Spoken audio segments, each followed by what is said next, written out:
Fala pessoal, Rodrigo Vilhena aqui. Isso aqui é muito importante para Minas Gerais, né, sobre a dívida do Estado. Marcel Van Hatten não é o deputado do Estado de Minas Gerais, não foi votado pelas pessoas do Estado de Minas Gerais, e eu vi alguns comentários no canal do Itatiaia, no YouTube, falando sobre. Eu vi algumas pessoas falando assim: vai cuidar do seu Estado e tudo mais. As pessoas têm que entender que acima de Estado a gente faz parte de uma federação, né? E se ninguém representa a gente de uma forma ativa, a gente precisa de mais pessoas que estejam interessadas em nos defender. E é muito bem-vindo a defesa do Marcel Van Hatten, assim como o senador Girão também, que falou sobre a RF. Não é nesse vídeo, mas ele falou sobre isso também, porque é importante a gente defender isso mesmo, né? De uma forma geral, é um abuso que um Estado sofre que no futuro outros poderão sofrer. A gente sabe como é essa questão de dívida com a União, que é uma coisa que não faz sentido. E os estados, vários estados têm dívidas. E a questão de Minas Gerais é que tem uma das maiores dívidas. Rio Grande do Sul, Rio de Janeiro, são dívidas muito grandes, né? Por isso que elas estão em evidência. Vamos ver o que o Marcel falou a favor. O Tribunal acorda de ressaca. De ressaca em virtude de uma aprovação para o Supremo Tribunal Federal como ministro daquela corte de uma pessoa que é absolutamente viciada politicamente sob o ponto de vista ideológico. Você está falando sobre um comunista de carteirinha que desrespeitou o Congresso Nacional inúmeras vezes com os seus deboches e com os crimes de responsabilidade cometidos ao não atender às convocações feitas pela Câmara dos Deputados por meio da Comissão de Segurança para que comparecesse. Sim! Como que um cara que comete crime de responsabilidade num governo vai pro STF, vira ministro? Claro, a gente sabe que o pessoal lá tá todo mundo meio amigo e tal, só a Câmara dos Deputados que é uma barbárie. O pessoal lá, tem muita gente que é contra muitas coisas, só que não tem muito poder de voto, até porque é o Senado que decide isso e, sinceramente, o Senado tem se provado cada vez mais inútil em comparação à Câmara dos Deputados, porque eles têm o mesmo poder que a Câmara dos Deputados, praticamente, só que existem algumas pautas que só o Senado pode votar, e eles, toda vez que são essas pautas que só o Senado pode votar, eles são incompetentes naquilo que eles fazem. Até porque a gente sabe que tem a questão do foro privilegiado, o rabo preso e ninguém quer se comprometer. Agora, um outro absurdo é o ministro do STF, que se espera ser apartidário, uma pessoa que não tem conexão política. Deveria existir uma regra básica e que todos os ministros indicados obrigatoriamente deveriam obedecer. Ele não pode ser coligado partidariamente com nenhum partido político. Simples assim. Depois de quanto tempo? 12, 15 anos. O cara tem que ter tá fora de um partido. Não pode estar afiliado a um partido. Porque o propósito dele não é participar de política. Propósito do ministro do STF é garantir a lei só. Ele não está lá para ficar discursando sobre política. A gente está vendo a doença que está agora, com aquele tanto de ministros que a gente tem lá, 11, no STF, e cada um pensando de uma forma muito louca lá em relação à política, e a gente tem que parar com isso, cara. A gente tem que achar meios para impedir que isso aconteça no futuro. Acredito que um dos meios seja esse. Um outro absurdo é que o Flávio Dino já não trabalha como jurista há pelo menos, que eu sei, né? Mas há pelo menos 10 anos. 12 anos mais ou menos. Ele tem aí dois mandatos, um mandato de governador pelo Maranhão, um dos piores governadores que já existiu lá. Ele foi ministro agora, né, do Lula, até o final desse ano agora que ele vai se tornar ministro do STF. Então, pelo menos 5 anos que ele está afastado de ser jurista. A gente sabe que de conhecimentos técnicos, ainda mais tão pesados quanto ser um ministro do STF, que a gente espera que tenha um peso gigantesco da capacidade técnica de se discursar sobre um determinado assunto jurista, né? É bom ele ter tido bastante prática recente. E eu acho um absurdo um cara ser aceito estando afastado do meio jurista há tanto tempo, né? Da prática jurista há tanto tempo. Mas é o que eu acho, e isso eu acho que são oportunidades para a gente pensar e repensar no futuro e mudar, criar projetos que mudem isso, né? Vamos lá. Falo de Flávio Dino, que cometeu vários crimes de responsabilidade, debochou do Congresso Nacional, é investigado pelo Tribunal de Contas do Estado do Maranhão, que aliás também tem parte nessa tragédia, pois não tem dado andamento aos processos que Flávio Dino deveria responder no seu estado pela compra de respiradores. Agora, aprovado por 47 senadores, depois de uma sabatina na CCJ, liderada por Davi Alcolumbre, que recebeu mais de 70 milhões de reais em emendas para seu estado nas vésperas daquela votação.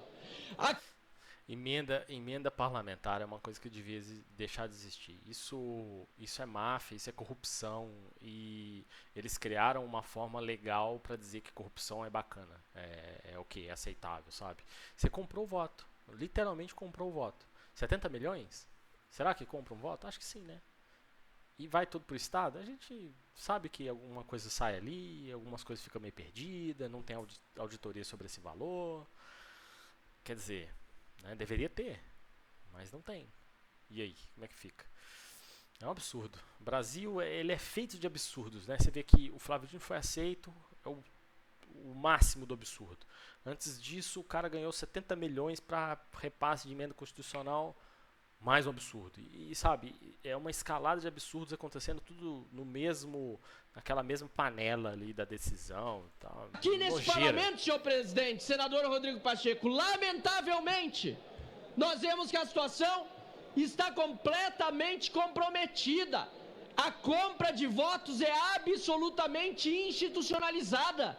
Vale para indicações para o Supremo Tribunal Federal, e vale também para projetos, como a medida provisória 1185, que querem votar em troca de emendas extrateto para os parlamentares que forem favoráveis.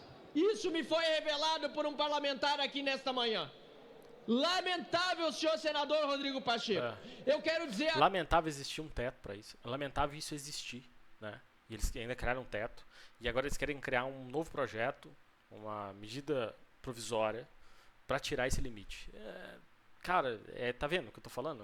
Quando você começa a mexer com política, você começa a ouvir o absurdo e um absurdo escala sobre o outro absurdo e vai aquele amontoado de... Aquele joguinho de Jenga, se você tirar um absurdo aqui, desmonta tudo, porque tem 1 milhão de absurdos juntos. Aliás, presidente do Congresso Nacional, que eu já disse na sua ausência, falo diante de Vossa Excelência. Vossa Excelência está de parabéns, e já disse uma vez que muitas vezes o critiquei no passado por ter iniciado uma reação aos abusos do Supremo Tribunal Federal, pautando, por exemplo, a PEC 8 para limitar as decisões monocráticas, senhor senador Rodrigo Pacheco. Agora o deputado Arthur Lira, presidente da Câmara, tem de dar andamento. Limitações de mandatos. É preciso também que o Senado continue, e mais uma vez parabenizo, pois soube que Vossa Excelência vai pautar já no início do ano que vem. Porém, senador Rodrigo Pacheco, Vossa Excelência que é mineiro, eu gostaria de pedir, como membro do Partido Novo, do nosso governador Romeu Zema, que Vossa Excelência redobre seus esforços para cuidar do Senado, que merece muito mais atenção de Vossa Excelência nesse momento, em que inclusive ainda há senadores com suas redes bloqueadas, e quando o Senado da República não se pronuncia como instituição diante dos abusos de autoridade de Alexandre de Moraes, que deveria ser empichado.